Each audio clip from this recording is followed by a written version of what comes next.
of Sussex.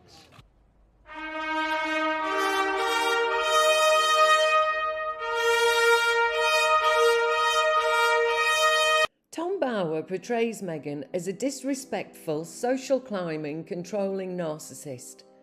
And the royal family knew about it way before the wedding. So why did they let her marry into the royal family? It's a question that is often asked. My question today is, how could they have stopped her? Let's break it down.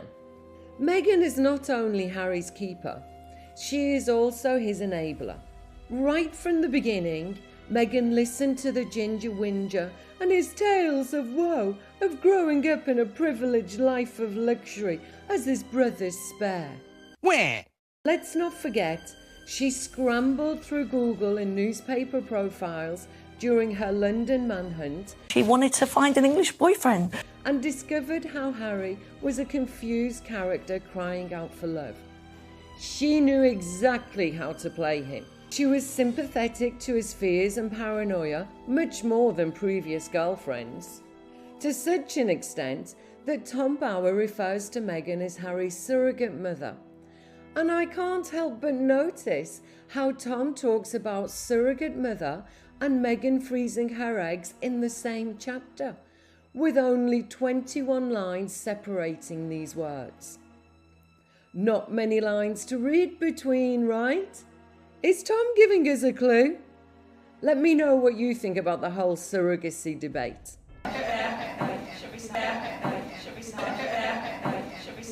Meghan shared his hatred of the royal hierarchy. No surprise there, right? Comforting his feelings of inferiority and encouraging him to trust his feelings over facts. You know, expanding her truth to his truth.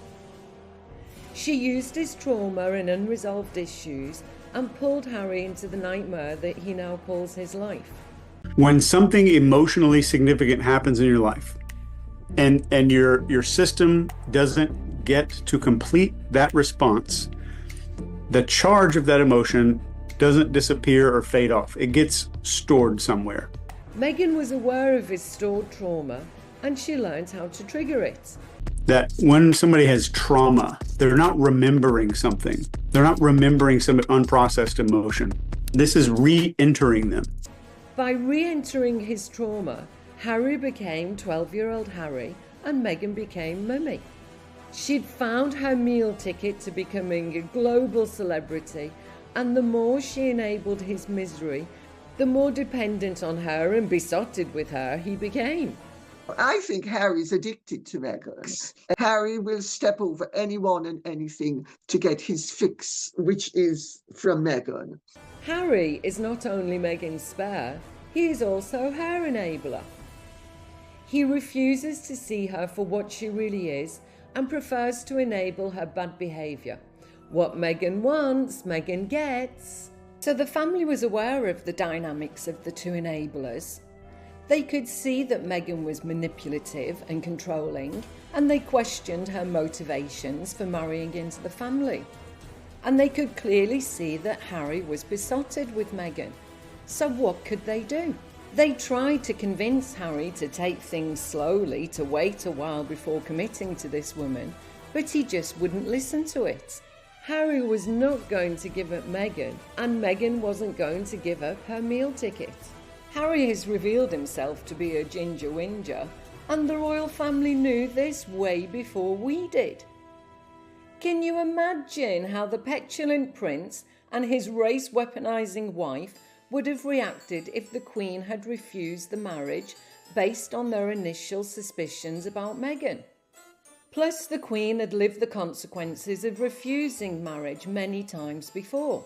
Edward led to abdication, setting the monarchy into a crisis. Her sister Margaret wasn't allowed to marry the unsuitable man she loved, and she never forgave Elizabeth for that.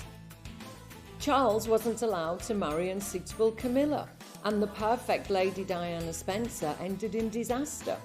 So the Queen made a decision based on feelings and family rather than crown and duty, and just hoped for the best. So yes, the family had suspicions about Meghan. Yes, they fooled themselves into thinking it would all work out for the best. But what choice did they have? Could the monarchy have survived the accusations of a biracial woman that they refused to let into the family and institution? And at least by allowing the marriage to go ahead, we got to see Meghan slowly expose herself, just as she did with Hollywood. You know, give a person an throat. And just as Hollywood discovered the real Meghan once the deal was signed, the royal family would see the mask slip once the ring was on her finger. After the engagement, they would discover that Harry expected his family to be completely dominated by Meghan too.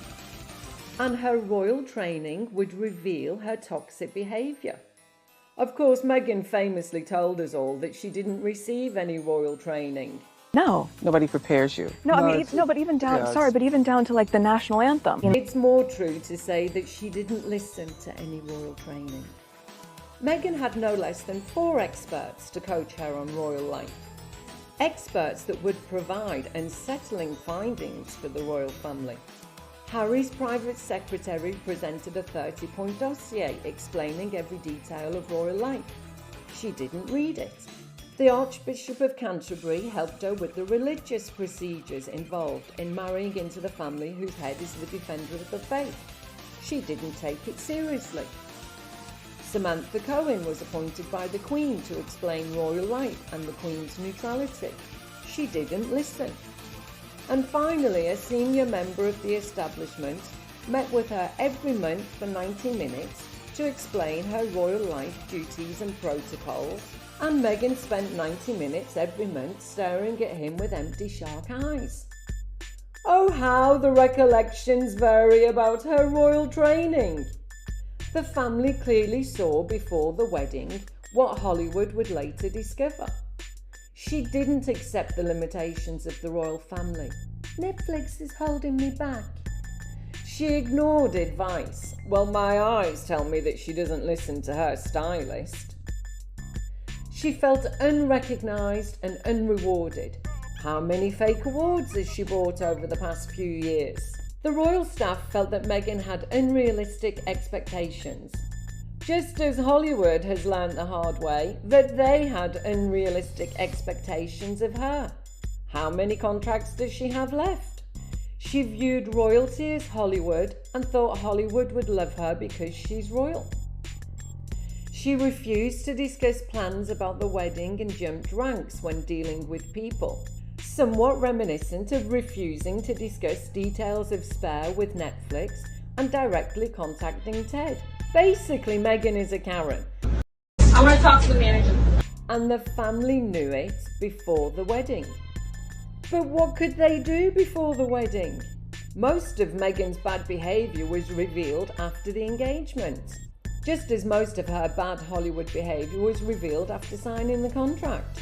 How could the royal family possibly have called off the wedding at this point, especially given that Harry was not willing to participate in this plan?